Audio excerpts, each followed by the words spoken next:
Hola. Bueno, hoy vamos a hablar sobre un tema relativamente importante para poder sacar conclusiones para nuestros días. Y es el tema del liberalismo y el conservadurismo en el siglo XIX y el impacto que estos han tenido sobre la estructura estatal en dicho siglo. Básicamente, y a simple vista parecería que no existe concordancia entre el liberalismo y el conservadurismo en ese momento, en ese periodo de la historia del siglo XIX, por una sencilla razón, por la sencilla razón de que las revoluciones liberales se dan justamente por desear el cambio, por hacer el cambio de del Estado moderno absolutista, ¿no? En ese sentido, hay que indicar que el liberalismo básicamente lo que desarrolla en el tema político, partiendo de un principio de filosofía fundamental que está impuesto por Kant, y la ilustración sería que el ser humano es el que está por encima de todo. El ser humano y su razón están por encima de todo. Son los nuevos dioses de la historia. Este es el principio básico de la ilustración. Que la razón es el origen de todo y esto viene como consecuencia del Renacimiento, ¿no? Del Renacimiento y su desarrollo. En ese sentido, el liberalismo estructura el Estado de una manera que pueda garantizar la libertad de las personas y la igualdad de las mismas en un primer término. Bueno, dentro de esto están los derechos fundamentales de las personas. Y esa estructura es básicamente la separación de poderes. Separación de poderes que es desarrollada por sus principales representantes, que son Locke y Montesquieu. Locke en un momento desarrolla todo el tema del estado de naturaleza, que viene también de Hobbes, ¿no? Este estado de naturaleza. Por este estado de naturaleza y por este estado es que el hombre se encuentra en un estado de naturaleza y otorga su libertad al gobernante para que pueda protegerlo y pueda desarrollar la vida en paz.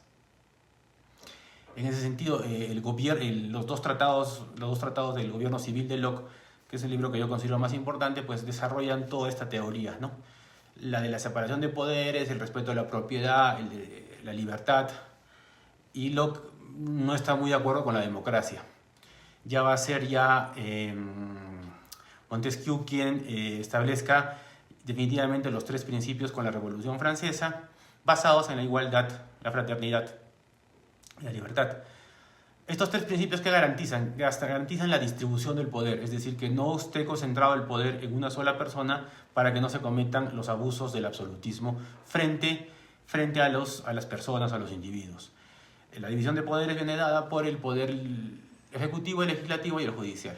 Evidentemente van haciendo pesos y contrapesos en el inicio de esta teoría de la división de poderes. El liberalismo también ya en una segunda revolución va a determinar con Stuart Mill la regla del liberalismo económico, que es el precio se fija por las reglas del mercado, ¿no?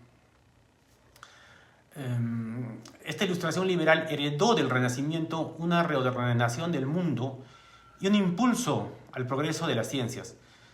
Todo ello necesario para acabar con la metafísica, los prejuicios, la superstición y exponer la relatividad de las costumbres que se respetaban como verdades reveladas.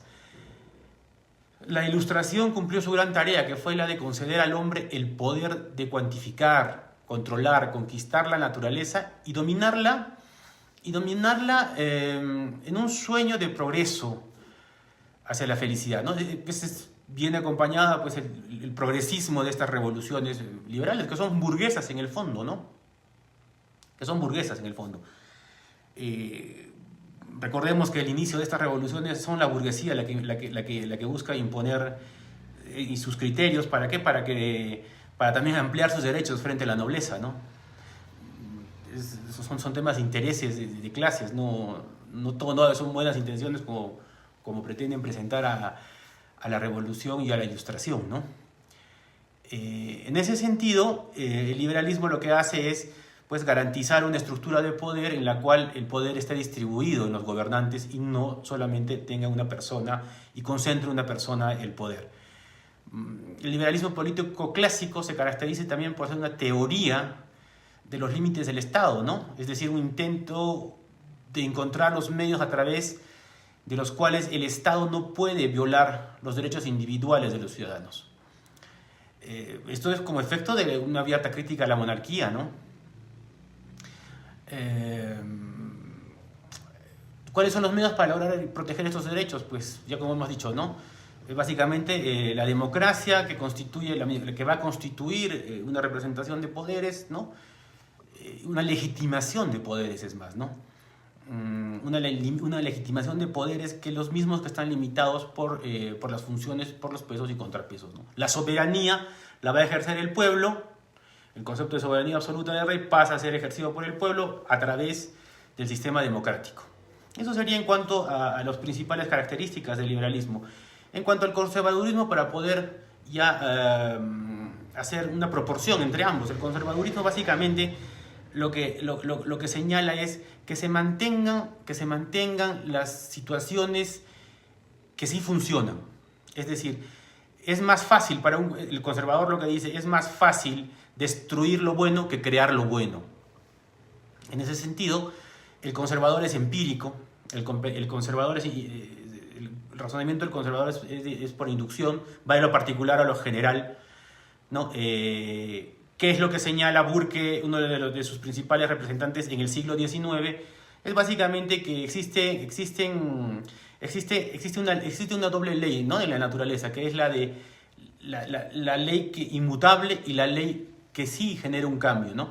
Y esto tiene sentido. ¿Por qué? Porque la naturaleza no se convierte en otra cosa que sea naturaleza, en un cambio, ¿no? Mantiene su esencia, pero sí hay cambios que operan en la naturaleza. Bueno, el conservador, dentro de este orden de ideas, lo que indica es...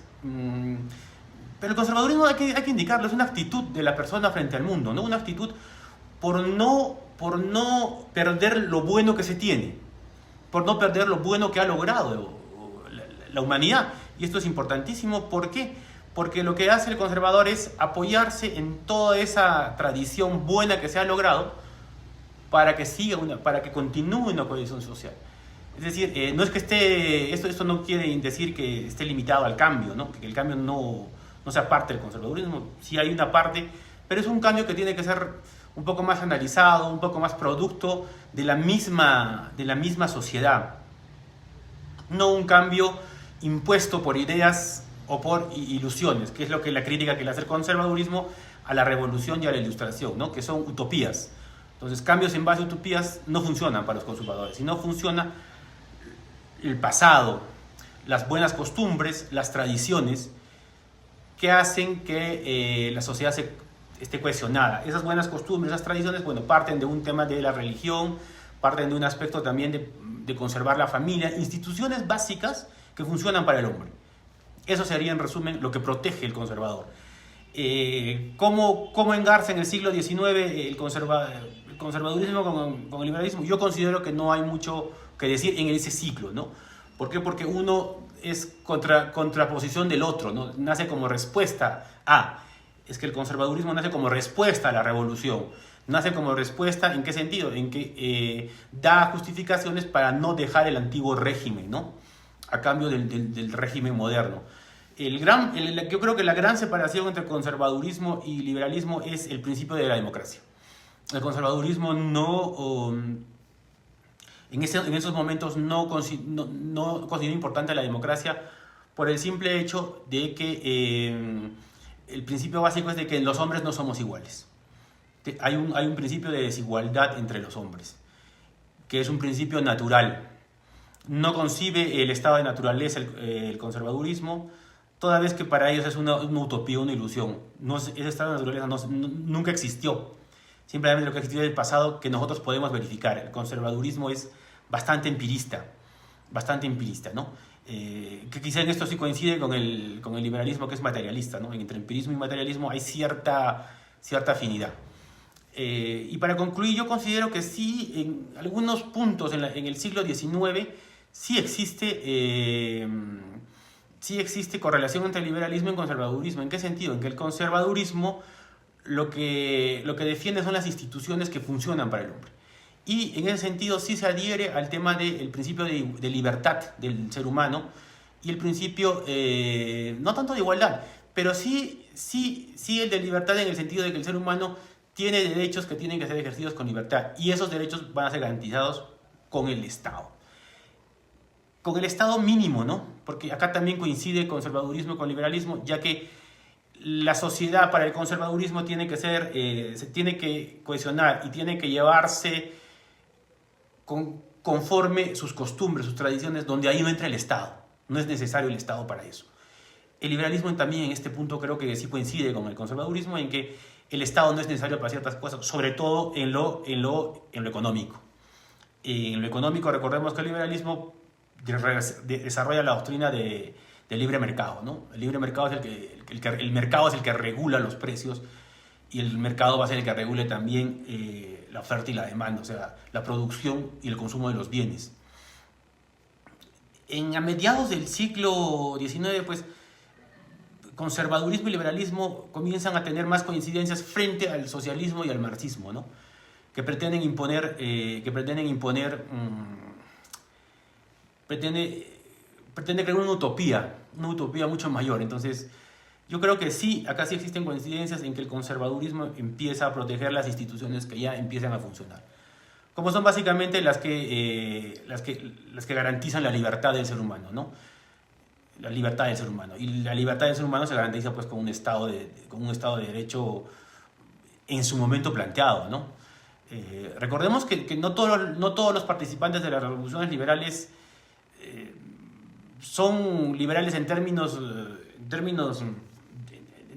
morales. Muchos son conservadores. Rousseau es conservador, hay bastantes personas que son conservadoras. ¿En qué sentido? En los términos morales éticos, ¿no? Este punto también hay que analizarlo, ¿no? O sea, y es una crítica también que yo hago al liberalismo, es cómo el liberalismo se aparta totalmente de la moral y la ética, ¿no? Todo por la pretensión de apartarse de lo divino, que lleva un cierto sinsentido a la sociedad y hace perder la cohesión social en la parte más inicial de la sociedad, ¿no? En la parte más micro de la sociedad, ¿no? En el día a día. Entonces se pierde cierta cohesión social en base a la religión. Yo creo que eso es fundamental. ¿Por qué? Porque al no haber una moral divina, pues la moral humana comienza a ser es muy relativa, ¿no? Al margen de eso, creo que los dos pensamientos coinciden en que sí la estructura del Estado debe existir una división de poderes y no ser concentrada, ¿no? Conforme van evolucionando los mismos. Bueno, eso sería todo.